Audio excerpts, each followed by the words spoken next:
केंद्र सरकार ने शनिवार को नई पेंशन व्यवस्था लागू करने की बात कही है। इस स्कीम को नाम भी दे दिया गया है। इसका मतलब यह है कि ओपीएस और एनपीएस से जुदा है। नई स्कीम का नाम है यूनिफाइड पेंशन स्कीम यानी यूपीएस रखा गया है। केंद्रीय कैबिनेट ने इस स्कीम को मंजूरी भी दे दी है। इस स्कीम में 25 साल काम करने वाले सरकारी कर्मचारियों को पूरी पेंशन मिलेगी। यानी किसी कर्मचारी ने न्यूनतम 25 साल तक नौकरी की है तो उसे रिटायरमेंट के तुरंत पहले के अंतिम 12 महीने के औसत वेतन का कम से कम 50% पेंशन के रूप में मिलेगा।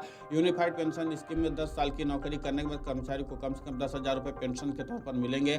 दूसरी तरफ केंद्रीय कर्मचारी संगठनों ने नई पेंशन स्कीम यूपीएस पर गहरी नाराजगी जाहिर की है। कर्मचारी संगठनों के पदाधिकारियों ने कहा कि ये सरकार ने कर्मचारी वर्ग के साथ छल किया। किसी भी सूरत में यूपीएस मंजूर नहीं होगा। ये गारंटीकृत पुरानी पेंशन बहाली के लिए दोबारा से हल्ला बोल की तैयारी में जुट गए हैं। केंद्र सरकार एवं विभिन्न राज्यों के कर्मचारी संगठन जो ओपीएस के लिए आंदोलन कर रहे थे वो जल्द ही अपनी आगामी रणनीति का खुलासा करेंगे। लंबे समय तक पुरानी पेंशन की बहाली के लिए राष्ट्रव्यापी आंदोलन चलाने वाले national mission for old pension scheme Bharat के राष्ट्रीय अध्यक्ष डॉक्टर मनजीत सिंह पटेल कहते हैं, सरकार ने यूपीएस लाकर के कर्मचारियों के साथ छल किया। यूपीएस में सरकार ने अपने कंट्रीब्यूशन को जो अभी तक 14% था उसे बढ़ाकर 18.5% कर दिया। यहाँ तक तो सब ठीक है, ये बात काबिले तारीफ भी है, लेकिन हमारी मांग रिटायरमेंट पर 50% बेसिक सैलरी और डीए अलाउंस के बराबर की थी, न कि कंट्रीब्यूशन बढ़ाने या घटाने की।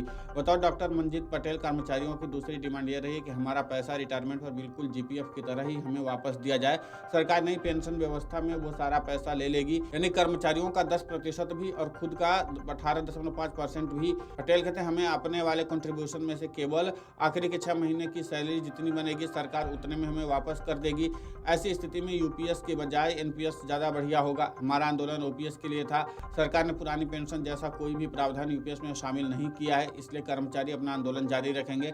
केंद्रीय कर्मियों के एक बड़े संगठन confederation of central government employees and workers के महासचिव एसबी यादव ने कहा, हमारा स्टैंड क्लियर है, सरकारी कर्मचारी को ओपीएस ही चाहिए, यूपीएस किसी भी सूरत में स्वीकार नहीं करेंगे। सरकार की इस नई स्कीम को लेकर के कॉन्फेडरेशन जल्द ही बैठक करेगा, उसमें आगामी रणनीति की घोषणा की जाएगी। ये क्लियर है कि कर्मचारियों को ओपीएस के अलावा कुछ मंजूर नहीं है।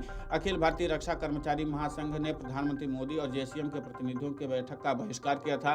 वजह सरकार ने ओपीएस को लेकर के कोई भी सकारात्मक बयान नहीं दिया था। सरकार अपनी बात पर ही अड़ी रही। नतीजा, सरकार ने ओपीएस पर आंदोलन करने वाले कर्मचारी संगठनों की राय लिए बिना ही यूपीएस को लागू करने की बात कह दी। अब दोबारा से आंदोलन शुरू होगा। National movement for old pension scheme NMOPS के राष्ट्रीय अध्यक्ष एवं अटेवा के प्रदेशाध्यक्ष विजय कुमार बंधु ने कहा, यदि सरकार एनपीएस से यूपीएस का विकल्प दे सकती है तो फिर ओपीएस का विकल्प देने में सरकार को क्या दिक्कत है। यदि यूपीएस में बेसिक का 50% दे सकते हैं तो ओपीएस में भी 50% ही तो देना है। नाम बदलने से काम नहीं बदलता। ये जितनी भी योजनाएं लाई जा रही है सभी स्कीम है, तभी तो रोज बदलना पड़ रहा है। अभी तक एनपीएस की तारीफ की जा रही थी, जबकि सच है कि ओपीएस ही सामाजिक सुरक्षा का कवच है, बुढ़ापे की लाठी है। देश के करोड़ों कर्मचारी ओपीएस की ही मांग कर रहे हैं। Video desk amarujala.com। अगर आप ये वीडियो YouTube पर देख रहे हैं तो हमारे चैनल को सब्सक्राइब करें और बेल आइकन को दबाना ना भूलें। अगर आप Facebook पर ये वीडियो देख रहे हैं तो हमारे पेज को लाइक करें।